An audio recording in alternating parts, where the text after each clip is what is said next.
যশোর সদর উপজেলার উল্লেখযোগ্য বাজার রূপদিয়া বাজার বণিক সমিতির পক্ষ থেকে এই মানববন্ধনটার আয়োজন করা হয়েছে, যার কারণে আমি রূপদিয়া বাজার বণিক সমিতির কর্ম পরিষদকে সভাপতি সেক্রেটারি সহ সকল সদস্যবৃন্দদেরকে আজকের এই মানববন্ধন কর্মসূচির পক্ষ থেকে জানাই আন্তরিক মোবারকবাদ।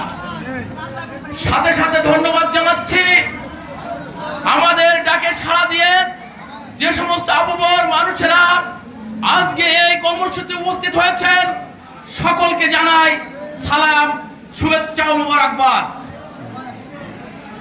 আমাদের প্রাণের দাবি রূপদিয়া বাজারে, প্রাণের দাবি নরেন্দ্রপুর ইউনিয়নবাসীর দাবি, শুধু নরেন্দ্রপুর ইউনিয়ন না, পার্শ্ববর্তী কচুয়া রামনগর সকলের একমাত্র দাবি আমাদের এই রূপদিয়ার 200 বছর আগে থেকে যে স্টপেজ চালু ছিল, সেই ট্রেন স্টপেজকে আবার পুনরায় চালু করতে হবে, এই মর্মে আমাদের সকলের প্রাণের দাবি।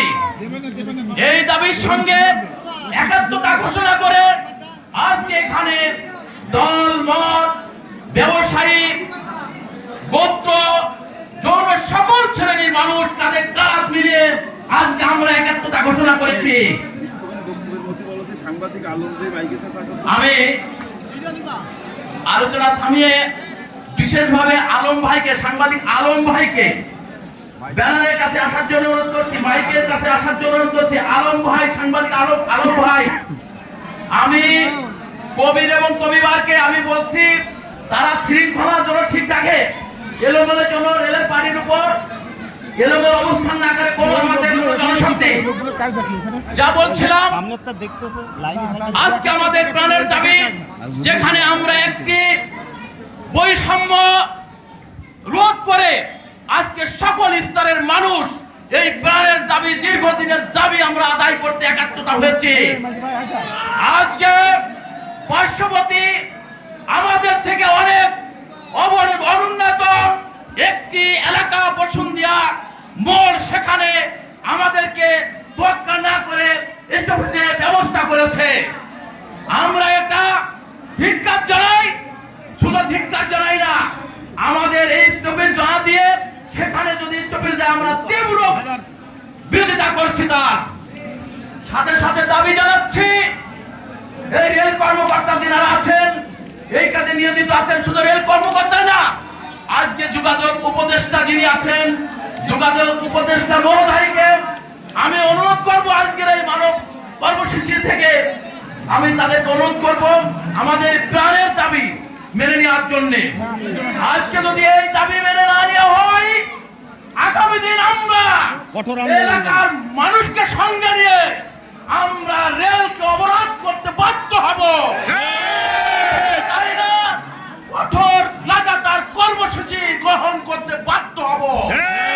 আমি এলাকার মানুষকে জানাই, আমরা এই কর্মসূচি থেকে কখনো পিছপা হব না। আমাদের দাবি আদায় না হওয়া পর্যন্ত আমরা ঘরে ফিরে যাব না। আপনারা প্রস্তুত থাকবেন এলাকার স্বার্থে। এরপরে লাগাতার কর্মসূচি আমাদের সিরিয়াল ভাবে হতে থাকবে। যে কোনো অবস্থাতে সারা দিয়ে আপনারা এই কর্মসূচিতে অংশগ্রহণ করবেন।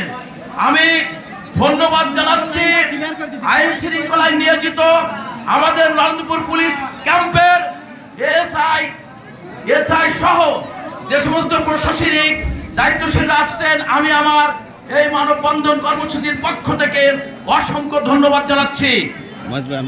আমি অসংখ্য ধন্যবাদ জানাচ্ছি দল মত নির্বিশেষে সকল বর্ণ ধর্ম রোধ করে ভুলে যে যারা একাত্মতা ঘোষণা করেছে, শত স্ফূর্ত সাড়া দিয়ে এখানে উপস্থিত হয়েছেন, সকলকে আমি আবার ধন্যবাদ জানাচ্ছি। আমি সকলকে অসংখ্য ধন্যবাদ জানাই। আবারও বণিক সমিতিকে অসংখ্য ধন্যবাদ জানাই। আমি আমার সংক্ষিপ্ত আলোচনা শেষ করছি। সকলকে ধন্যবাদ। ধন্যবাদ।